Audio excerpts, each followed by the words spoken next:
Well, happening right now, the site of three women's decade in hell is now being obliterated. As one of those women returns to witness the demolition, Michelle Knight handed out balloons this morning to people in the Cleveland neighbourhood that first got national attention 3 months ago with a women's rescue from Ariel Castro's house.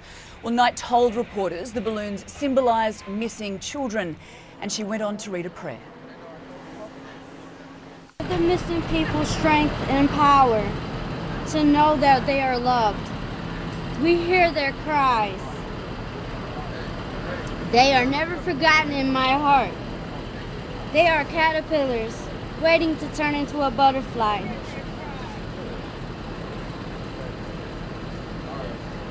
They are never forgotten. They are loved.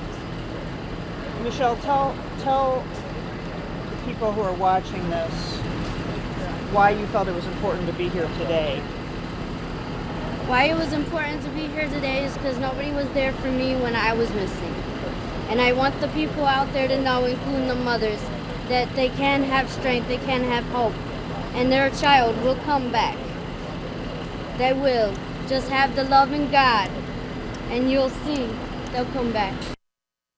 What an amazingly strong woman. Well, CNN's Martin Savage is covering the demolition. And Martin, I can only imagine there's a real mix of pain yet relief there at the site right now. Explain it to us. Yeah, that's exactly right, Anna. Take a look. I mean, you can see that the house is pretty much knocked flat on the ground, and they've done this in about an hour and a half worth of work. Of course, it wasn't really a big home to begin with, 1,400 square feet, but it's not the size of the home. It was, of course, what the home represents, and it has been commonly referred to as the House of Horrors, and the fact that those three young women were held for so long inside in captivity and treated so terribly. So, as part of the plea agreement, Ariel Castro, the man who held them hostage, he had to give up his home, and the city wasted no time tearing it down.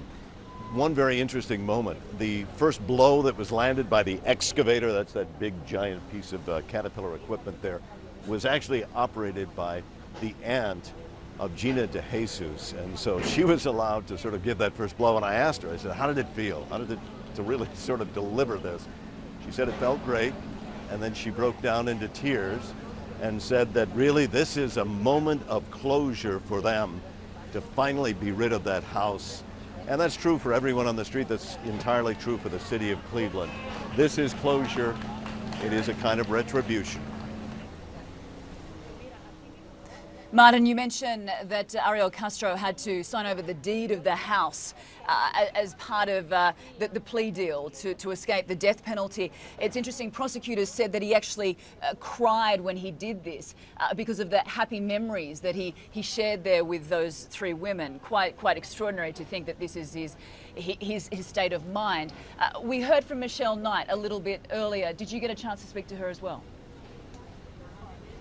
Didn't get a chance to speak to her because they're very careful about any exposure to her. So the moment she arrived on site, it's almost like a head of state arriving. Everyone is told to sort of stay in position.